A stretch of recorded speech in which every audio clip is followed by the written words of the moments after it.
Reuters, former Vice President Mike Pence, who loyally served Donald Trump for 4 years, on Wednesday blasted his former boss for the 2021 attack on the U.S. Capitol as he launched his campaign for the 2024 Republican presidential nomination.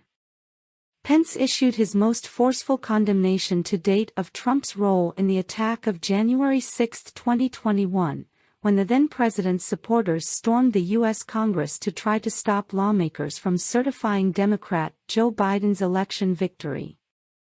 "I believe that anyone who puts themselves over the Constitution should never be President of the United States, and anyone who asks someone else to put them over the Constitution should never be President of the United States again," Pence said in a speech in Iowa, which kicks off the Republican nominating contest next year. It was an extraordinary attack by Pence, not only because he has mostly shied away from attacking Trump directly until now, but also because the January 6 attack is rarely mentioned by other Republican presidential hopefuls. They view it as politically toxic, fearful that condemning the attack in Trump's part in it will alienate Trump supporters and other Republican primary voters. Trump is currently the front-runner in the Republican race.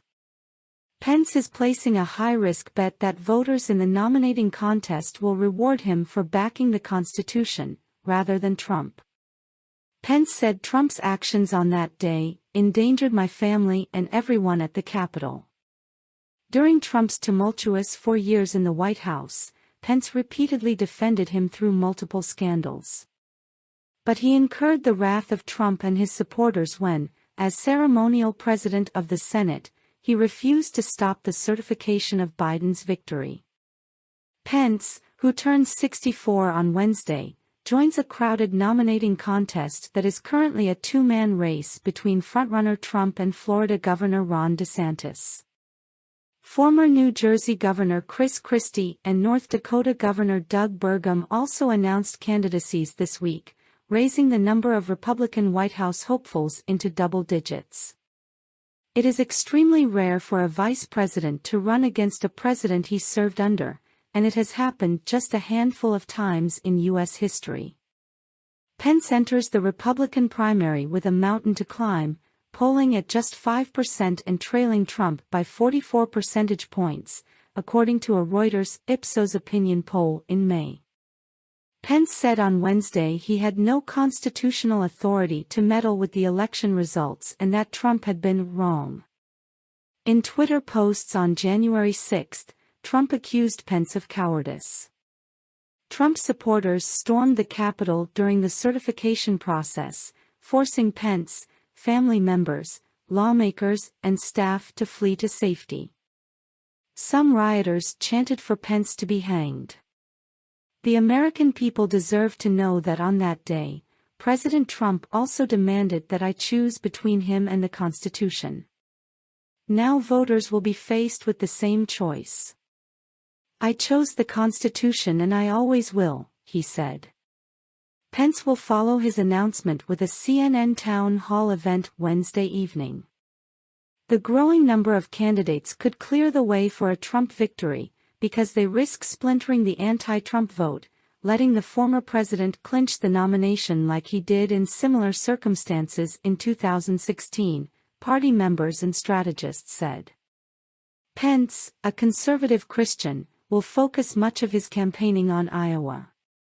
The state has a significant number of evangelical voters among its Republican electorate.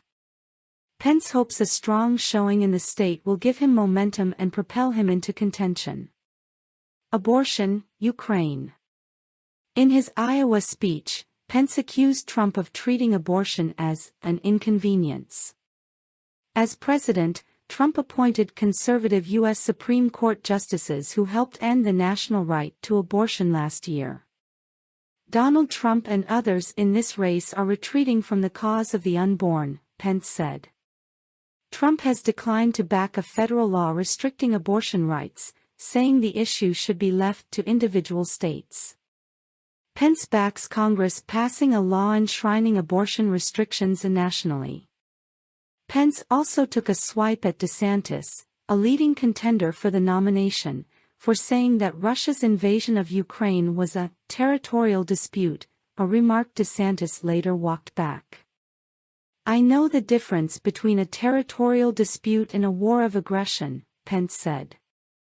Trump, in remarks to conservative commentator Todd Starnes on Monday, wished Pence luck, but criticized him for allowing the certification of the 2020 election results. "We had a strong, nice relationship until the very end," Trump said. "We disagreed on that last moment in time on that very issue.